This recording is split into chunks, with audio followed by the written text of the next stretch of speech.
This iHeartRadio station is brought to you by Vitamin Water. Did I hear you're shopping for a car? Because I've been at it for ages. Ugh, such a time suck, right? Not really. I bought it on Carvana. Super convenient. Oh, then comes all the financing, research. Am I right? Well, you can, but I got pre-qualified for a Carvana auto loan in like 2 minutes. Yeah, but then all the number crunching and terms, right? Nope. I saw real numbers as I shopped, found my dream car, and got it in a couple of days. Wait, like you already have it? Yep. Oh. Go to Carvana.com to finance your car the convenient way. Bienvenue à vous qui avez décidé de nous écouter et de prendre part à ce nouveau voyage de l'esprit. Pour nous narrer l'histoire de l'univers, vous pourrez compter sur la verve de Willy Brahami, un ami, physicien, ancien prof, pilote, conférencier, musicien, bref, un touche-à-tout cosmique et de ses années d'expérience de vulgarisateur pour vous emmener au-delà des possibles grâce à l'imaginaire. Alors prenez place et bon voyage dans Poussière d'étoiles.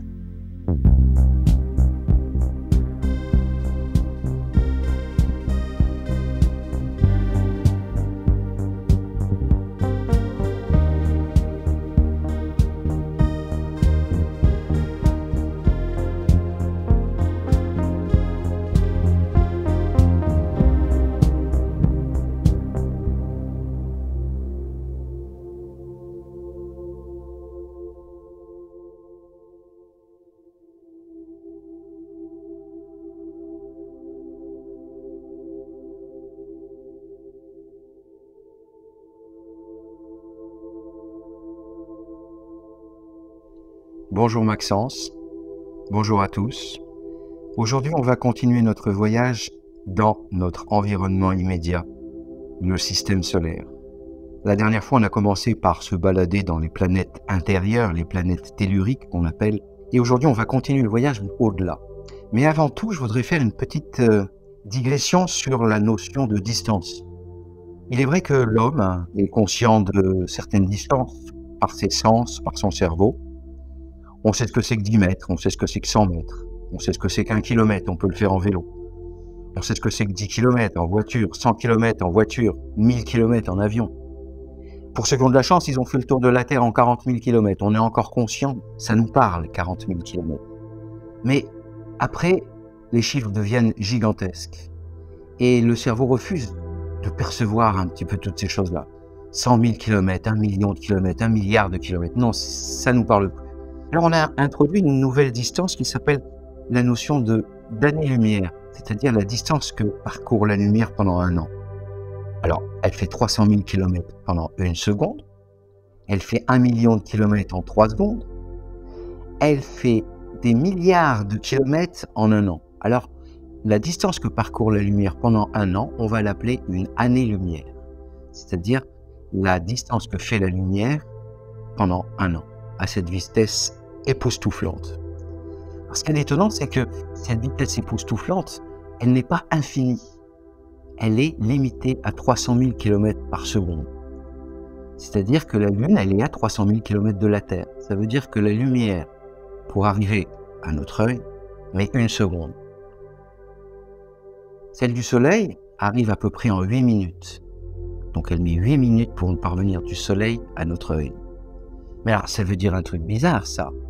Ça veut dire que quand je regarde le Soleil, je vois le Soleil tel qu'il était il y a 8 minutes. Ça veut dire que son présent ne correspond pas du tout au mien. Ce qui est assez étonnant parce que nous, à notre échelle sur la planète Terre, on se voit, ça a l'air, toutes les lumières qui arrivent d'un arbre, d'un chien, d'une maison, de quelque chose de proche, semblent arriver à notre rétine d'une façon instantanée. Mais en réalité, elle met un temps infime à parcourir cette distance. Ça nous semble instantané, mais en réalité, dès que je regarde un objet, je regarde tel qu'il était dans un passé très proche. De la même manière, quand je regarde la Lune, c'était la Lune telle qu'elle était il y a 1 seconde. Quand je regarde le Soleil, la lumière met 8 minutes, ça veut dire que je vois le Soleil d'il y a 8 minutes. Et si je vais au-delà, la première étoile est à 4 années-lumière. Ça veut dire que dès que je regarde cette étoile, c'était la lumière qui est partie il y a 4 ans. Ça veut dire que je vois son passé d'il y a 4 ans. Disons, allez, on va prendre un exemple. Imaginons une étoile qui se situe à 100 années-lumière. Essayons d'imaginer qu'il y ait des gens autour de cette étoile et qu'elle regarde la Terre. Elle verrait la Terre en 1920. Et donc finalement, le truc extrêmement perturbant, c'est que notre présent ne correspond à aucun présent qui existe autour de nous. On regarde le ciel tel qu'il était dans le passé. Et plus je regarde loin, plus je regarde loin dans le passé. Donc on va essayer d'estimer les distances plutôt en années-lumière ou en minutes-lumière ou en secondes-lumière. Donc voilà, on va continuer notre petit voyage en repartant de la Terre dans notre vaisseau spatial qui va partir de l'équateur avec une vitesse d'un minimum de 11 km par seconde. 11 km par seconde permettra à notre vaisseau spatial de s'éloigner de la Terre sans y revenir. Par exemple, on va continuer notre voyage pour aller au-delà de la ceinture d'astéroïdes dont on a parlé la dernière fois, pour se plonger vers les planètes extérieures. Ce sont des planètes gazeuses, comme je vous l'avais précisé. À la vitesse de notre vaisseau spatial, il nous faudra une dizaine d'années pour atteindre Jupiter. Et si jamais j'atteins Jupiter dans mon vaisseau spatial après 10 ans de voyage, si je communique avec la Terre, il me faudra 40 minutes pour que mon propos arrive sur Terre. On dit que Jupiter est à 40 minutes-lumière. Alors, rappelez-vous, la notion de distance, elle est déjà étonnante, mais la notion de comparaison aussi est sympathique. Rappelez-vous, si la Terre était une petite bille de 1 cm, Jupiter serait gros comme un ballon de foot. Donc imaginons, je vois Jupiter arriver très lentement, pour 12 ans pour y arriver, et je vois que Jupiter est entouré de petits satellites, d'un grand nombre de satellites. Jupiter est une planète gazeuse. Son atmosphère est faite d'hydrogène et d'hélium. C'est à peu près la même composition que le Soleil. C'est assez étonnant parce que on a pensé pendant un moment que Jupiter était une étoile, disons, ratée. Mais en réalité, ce n'est pas une étoile ratée. Les réactions nucléaires n'ont pas pu se produire à l'intérieur. Si on s'enfonce à l'intérieur de Jupiter, et évidemment, c'est une planète gazeuse, la pression et la température augmenteront d'une façon relativement importante. Et soudainement, à partir d'une certaine distance du centre, l'hydrogène devient liquide. Et encore plus profondément, l'hydrogène devient métallique. Ce qui est assez étonnant. S'il devient métallique, c'est qu'il est extrêmement conducteur d'électricité. Et sachant que Jupiter tourne sur elle-même extrêmement rapidement, une journée sur Jupiter, c'est à peu près 10 heures, la rotation de Jupiter, avec cet hydrogène métallique en son centre, est telle qu'il crée un champ magnétique extrêmement puissant. Au centre, il y a un noyau rocheux de la taille de la Terre. On a pensé à un moment donné que ça pouvait être du carbone, mais hélas, ça n'en est pas. Mais bon, si ça avait été du carbone, sous cette pression et cette température, ce carbone aurait l'aspect du diamant. On aurait le plus gros diamant du système solaire, mais c'est peu probable. Son volume est gigantesque, 1300 fois celui de la Terre. Sa gravité est énorme. Une personne de 100 kg aurait l'impression de peser 200 kg. Une année, c'est-à-dire la rotation de Jupiter autour du Soleil, il lui faut 12 ans d'année terrestre. La température de surface, si on peut appeler ça une surface, est de l'ordre de moins 150 degrés. Lorsque Galilée, il y a quelques siècles, observa avec sa première lunette, il a observé une espèce de tache qu'on a appelée la grande tache rouge de Jupiter. En fait, cette tache est un cyclone. Ce cyclone est actif depuis des siècles, avec des vents de 2000 km/h. À l'intérieur de cette tache, elle est tellement gigantesque qu'on pourrait placer 3 planètes Terre. Autour de Jupiter, quelques satellites intéressants. Un satellite qui s'appelle Io. Il ressemble à une pizza géante couverte de fromage fondu avec des tomates et des olives. En fait, il ressemble à ça parce qu'il y a un énorme volcanisme, un très fort volcanisme sur cette planète. Puis un peu plus loin, un autre satellite, Europe. Cette lune est extrêmement intéressante car il est fait de glace d'eau. Sous cette glace, il y aurait un océan, avec un potentiel de vie non négligeable. C'est un milieu parfait pour que le complexe apparaisse. Puis un autre satellite, Ganymède. Satellite glacé avec de l'eau. Pourrait-on imaginer des structures vivantes à l'intérieur? Pourquoi pas? Un autre satellite intéressant, Callisto. Pareil, de la glace. Couche de glace qui se craquelle. Ce qui est étonnant, c'est que l'énorme planète Jupiter, face à tous ces satellites, toutes ces lunes, l'énorme planète crée un effet de marée, de la même manière que la Lune crée un effet de marée sur la planète Terre, avec les océans qui bougent. La puissance de marée de Jupiter est telle qu'il y a une énergie gigantesque qui se transmet de l'un à l'autre et qui fait que toutes ces lunes sont absolument dynamiques. Volcans, glaces qui se craquellent. Donc une grande possibilité d'évolution. Voilà pour notre belle planète Jupiter. On reprend notre vaisseau et on file. Je vous rappelle qu'on est en train de filer à peu près à 40 000 km/h. Et on fonce vers une magnifique planète, le joyau du système solaire, Saturne.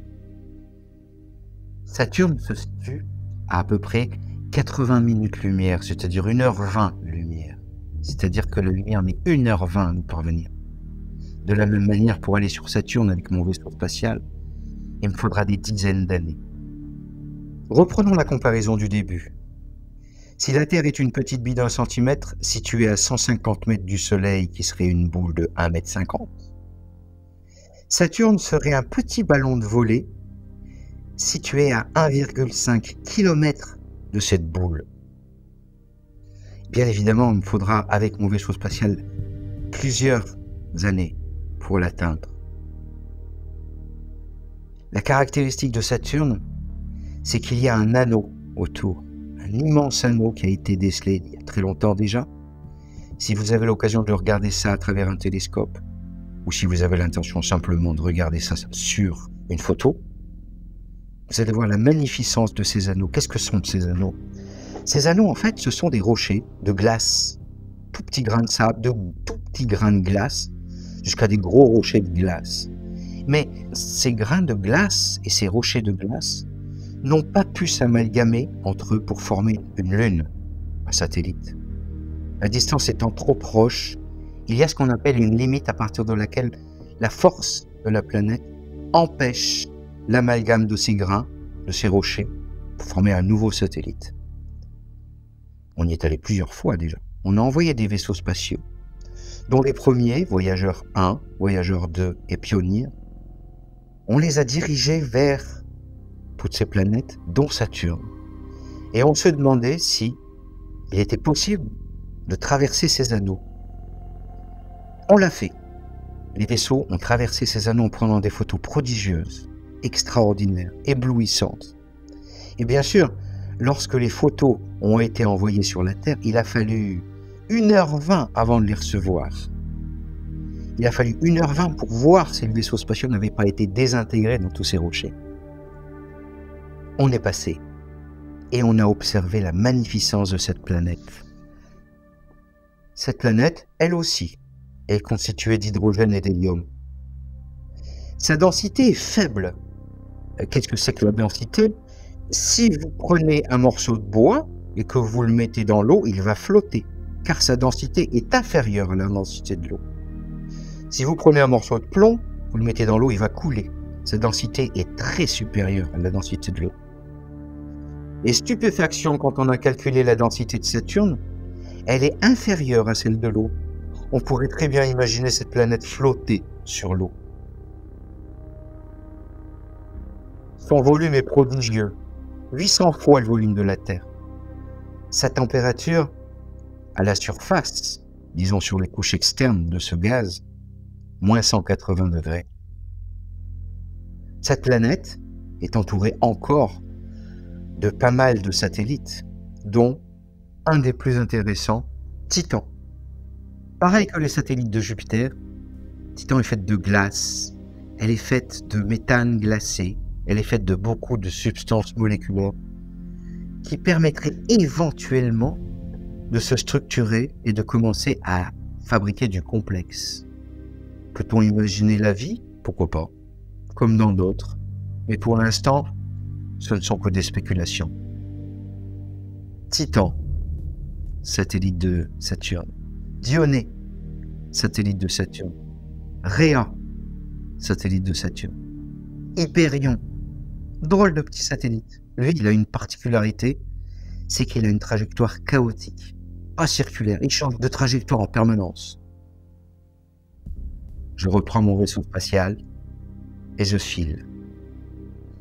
Une petite prouesse technique, c'est que lorsque je m'approche d'une planète avec une certaine vitesse, si je passe très proche de cette planète et que je la frôle, il y a ce qu'on appelle une assistance gravitationnelle. Ça veut dire que en approchant de cette planète, je suis attiré par cette planète et ça me donne un coup de fouet pour repartir de cette planète. Donc j'augmente ma vitesse pour aller vers d'autres endroits. Cette prouesse technique a été utilisée pour pouvoir se balader à l'intérieur de tout le système solaire et pour prendre des photos. On est allé absolument partout en utilisant cette méthode. Car bien évidemment, on n'a plus de carburant depuis bien longtemps. Donc on se sert de ça pour rebondir et aller plus loin. C'est un petit peu comme une fronde. Ça sert à augmenter notre vitesse. Maintenant, je file vers Uranus. Planète bleue, verte, très lointaine. Reprenons la comparaison du début. Si la Terre était une bille d'1 centimètre et le Soleil une boule de 1,50 m située à 150 mètres, pour Uranus, je pourrais la comparer à une espèce de pamplemousse situé à 3 km de cette boule de 1,50 m. Atmosphère gazeuse, hydrogène, hélium encore, mais aussi pas mal de méthane et d'ammoniac. Le méthane, c'est ce gaz que vous avez dans tous les briquets. C'est ce méthane, grâce à la lumière provenant du Soleil, diffuse dans toutes les directions la lumière, une lumière bleu-verte. On est tellement éloigné du Soleil que la température à sa surface, disons sur ses couches superficielles, est de l'ordre de 220 degrés. Allez, je reprends mon vaisseau et je file sur Neptune. Neptune, avec la comparaison du début, ça serait peut-être une grosse orange située à 5 km de cette boule d'1,50 m qu'était le Soleil. C'est une géante de glace, hydrogène, hélium, méthane encore. C'est ce méthane qui donne encore la couleur bleue à Neptune. 165 ans pour faire le tour du Soleil. Quelques satellites. Filons maintenant vers la dernière planète qui est Pluton, mais qui n'est plus une planète, mais qui existe quand même. Elle est toute petite. Elle est à peu près de la taille de la Lune. En comparaison des immenses planètes que je viens de décrire, Pluton est toute petite. Elle se situerait à 6 km de cette boule d'1,50 m. Elle aurait la taille d'un petit pois. Sa température de moins 230 degrés. Et pour faire le tour du Soleil, elle met 250 ans. Sa gravité est relativement faible. Si vous faites 100 kg, vous auriez l'impression de faire 6 kg. Pluton est sans doute un corps capturé d'au-delà des grosses planètes. Pluton est une sorte de planète double, un peu comme la Terre avec la Lune. Pluton a un satellite qui s'appelle Charon. Voilà une description sommaire de nos voisines les plus immédiates, les planètes de notre système solaire. Rappelez-vous que le Soleil est un grain de sable. Parmi les milliards et les milliards de grains de sable qui correspondent aux étoiles qui sont dans notre univers, et cette étoile, le Soleil, est accompagné d'un petit cortège de quelques poussières. Mais on va continuer notre voyage. Je vous ai parlé de voyageurs, de Pioneer, les 3 sondes spatiales Voyageur 1, Pioneer et Voyageur 2, qui sont partis il y a maintenant une quarantaine d'années, à la vitesse prodigieuse pour nous, de 40 000 km à l'heure approximativement. Elles viennent à peine d'atteindre les frontières de notre système solaire. Et elles commencent à sortir du système solaire. Où vont-elles aller ? Alors, dans un premier temps, on va continuer notre voyage au-delà de Pluton. Et on va arriver à une distance énorme du Soleil, à peu près quelques mois-lumière, à une première ceinture qu'on appelle la ceinture de Kuiper.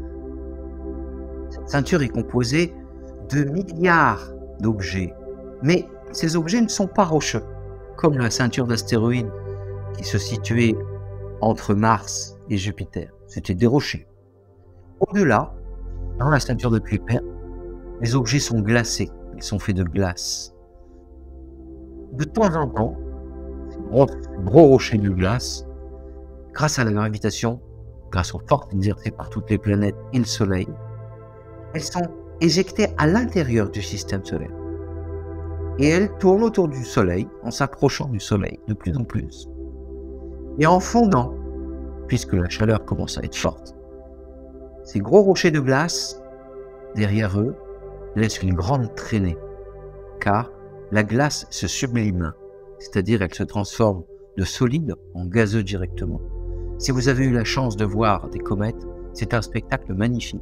Dans le passé, on pensait que c'était annonciateur de catastrophes et de mauvaises nouvelles.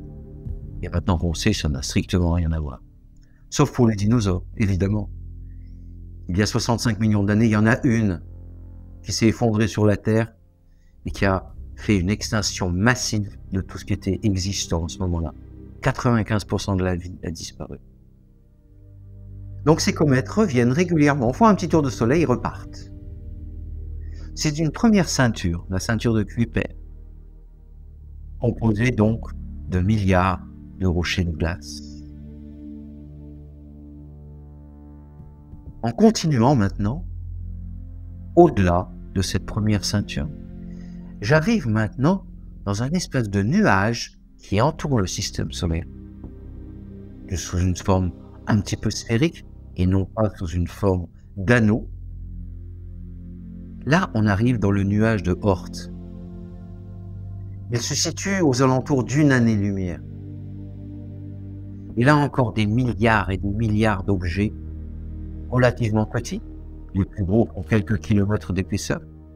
C'est un réservoir gigantesque de comètes. Et elles aussi, de temps en temps, font un petit tour de soleil, on les voit apparaître et disparaître. Pour en revenir à la catastrophe des dinosaures, une planète s'est écroulée dans le golfe du Yucatan. Bien sûr, en fouillant, on a retrouvé des traces du reste de la comète qui s'est effondrée sur Terre à ce moment-là. On a retrouvé des traces d'iridium, l'iridium étant un composant de certaines comètes. Au moment du choc, le choc a été tellement violent, un immense nuage de poussière s'est mis à satelliser autour de la Terre, empêchant la lumière de passer. La température a chuté effroyablement, et en quelques temps, relativement bref, quelques années peut-être, toute la vie a disparu. Presque toute la vie. Il existait une petite espèce qui était absolument inadaptée dans ce milieu-là, mais complètement inadaptée. Les dinosaures étaient les rois. Tout était gigantesque. Mais par contre, il y avait une petite bestiole, toute petite, avec des grandes oreilles et des yeux globuleux, qui, elle, a réussi à résister. Et finalement, ça a été la branche qui a donné les mammifères, et puis beaucoup plus tard, l'être humain, qui est toujours en train de se poser des questions. Mais dans quelle histoire je suis tombé ?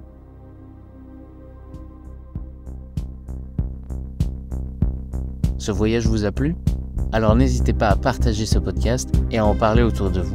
Et puis, si ça vous a vraiment plu, laissez une review, un commentaire, ça nous fera, à moi et à Willy, très très plaisir. En attendant le prochain épisode, vous pouvez aller voir tous les autres podcasts de Replay Media et vous verrez, on y apprend plein d'autres choses. Vous pouvez aussi suivre Replay Media sur les réseaux sociaux pour être au courant de l'actualité et de la sortie de chaque émission. On a hâte de vous retrouver dans un mois pour un prochain épisode de Poussière d'étoiles.